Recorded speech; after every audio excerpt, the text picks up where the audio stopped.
Before I begin showing the process and the photos that I took, I wanted to start by outlining my plan throughout the 5 weeks.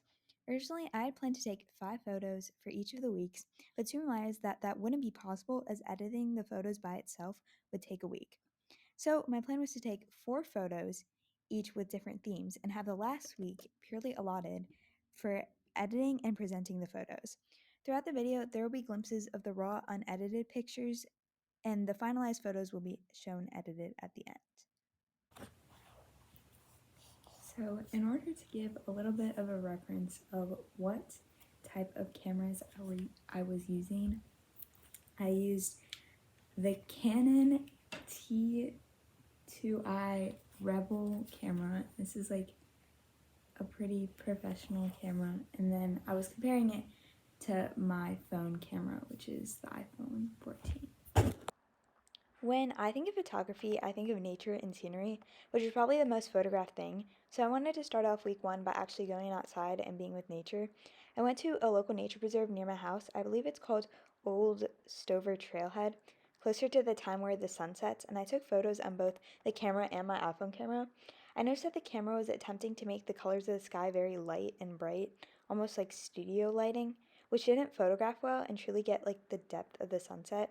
The iPhone camera, however, was able to capture the sunset colors more accurately to real life. All the videos you see were recorded on my phone because I wasn't able to get the colors of the sky to show up very well on the actual camera. I think it's good to point out how neither of these cameras were able to actually get the true colors of the sky accurately. When I was standing there, I noticed a great difference between what I was seeing with my eyes and what I was capturing with the camera. So, starting week 2 off, I had a goal of taking photos of something that was already at my house, and I thought it would be a great idea to use my cat.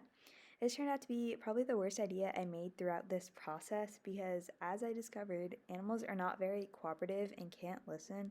My cat decided to be a little bit of a brat and not stay in one place for more than 30 seconds and just kind of lay on the ground next to where I wanted her to sit, which made it extremely difficult to take photos of her at all, let alone on 2 different devices. I actually had to split the photo taking process 2 days into week 3 because of her decision as well. I started week 3 off with having a goal of taking good photos of food.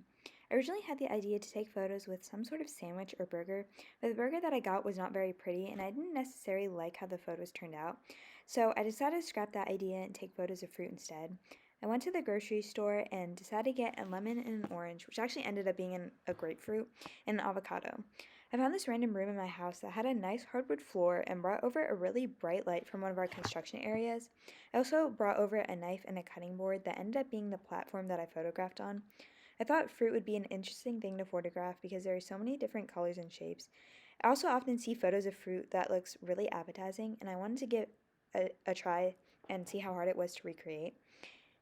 Even with just a plain iPhone camera, I started to cut all the fruits and actually completely ruined the avocado because I can't cut anything with a knife properly, so that got scrapped. I arranged both the lemon and the grapefruit by themselves for a few shots and together for a few. I decided for my final week that I would take a photo of a car. These pictures were probably the easiest for me to take because there wasn't much work that I needed to do with positioning, and the lighting overall was good on both cameras.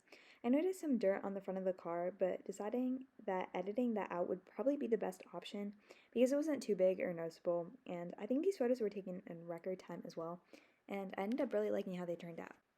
For my last and final week of this project, my task was editing all the photos. I had to go through all the photos that I had taken, which was a lot, and pick my favorites as well as the ones that were similar between both my iPhone camera and my professional camera for comparison.